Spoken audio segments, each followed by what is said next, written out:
Our next guest today is an actress and music icon who rose to fame while breaking gender and racial barriers in the process. She sold more than 180 million albums worldwide. She's a 5-time Grammy winner and a Rock and Roll Hall of Famer. You can call her Miss Jackson if you're nasty. But today, we're just gonna say, welcome, Janet Jackson.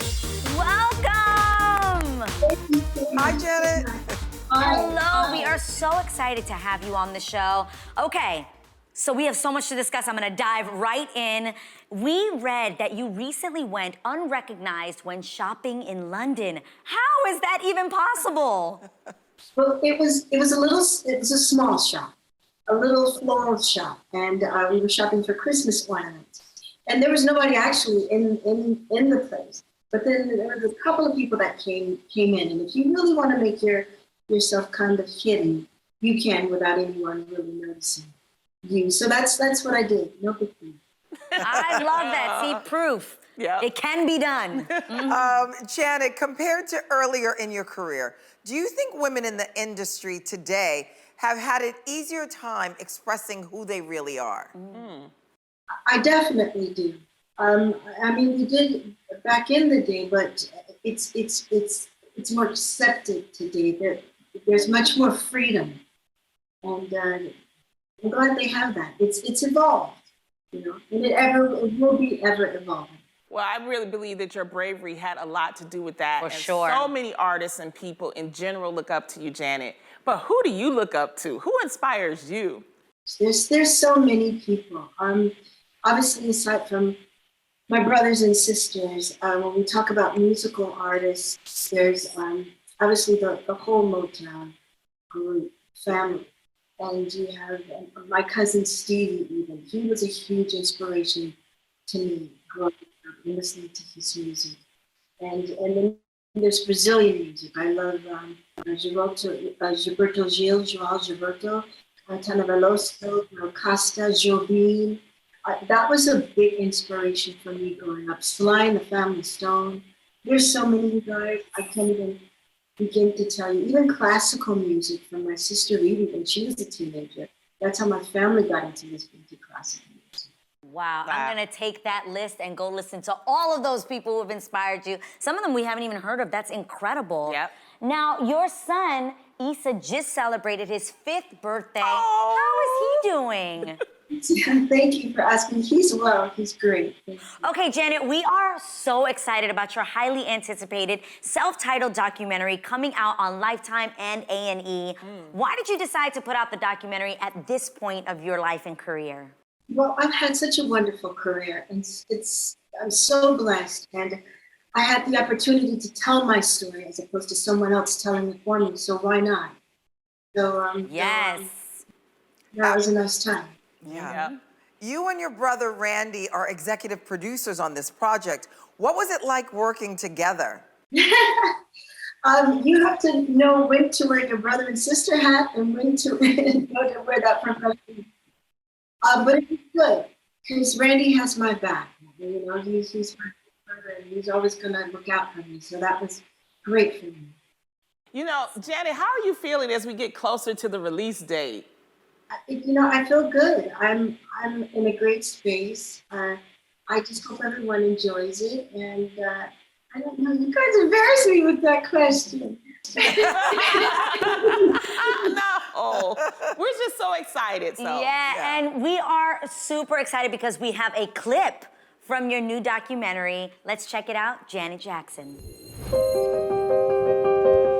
The night before my opening night, I had this dream. I went out on stage, did the first number, and I could hear 3 people applauding in the audience. No one had come to the show. The very next day, there was a long line of cars down the road. All I could see were headlights. Drove about 6 hours here. And I was wondering, where are these people going? Now, a few seasons ago, we sent our friend and absolute super fan, Yvette Nicole Brown, to your residency in Las Vegas. Now, not only did she get to watch the show, but she got to meet you backstage.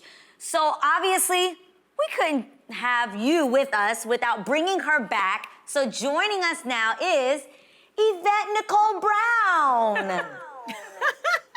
Hi, Yvette. Hi, Garcelle. Hi, everybody. Hi, Janet. Okay, now, Yvette, do you remember when your love of Janet first began?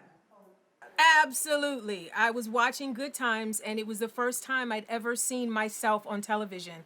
And when I would see her with her brothers and in variety shows, it was like getting to see me. Like, she looked like me. She was brown like me. She was small like me. And so throughout her entire career, I've just watched myself through her. And to meet her and realize that she's just as wonderful as you imagine. There's this thing where they say don't meet your heroes because they will disappoint.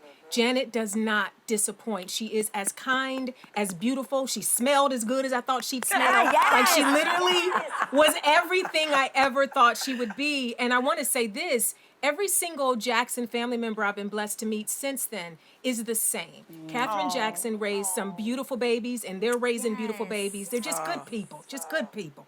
I love that. Now, Janet actually reached out to you recently, and that moment meant a lot to you. Can you tell us what happened? I can, and I'm going to try to do it without crying. I was in Ireland when my mother passed, as a lot of people know. And it was the night that she passed, and my phone rang, and it was Janet. She got my number and called me. And the idea that one of my heroes, and in my mind, best friend in my head, would find me in my darkest moment to make sure I was okay, said everything. And it was like the first time I'd ever talked to her, and I feel like we talked like we had known each other forever. There's a lyric in a Muppet song, go with me guys, that says there's not a word yet for old friends who've just met. And that's how I felt. When I met her, I felt that way. When I talked to her, I felt that way. And I'm just saying, Janet, let's get this friendship going. I'm your bestie. Let's go. Let's go. I love this. Well, we couldn't bring you on, Yvette, without talking about that. And also her documentary. Janet, what do you hope people take away from watching the documentary? I hope they get a better understanding of who I am, to get to know me better.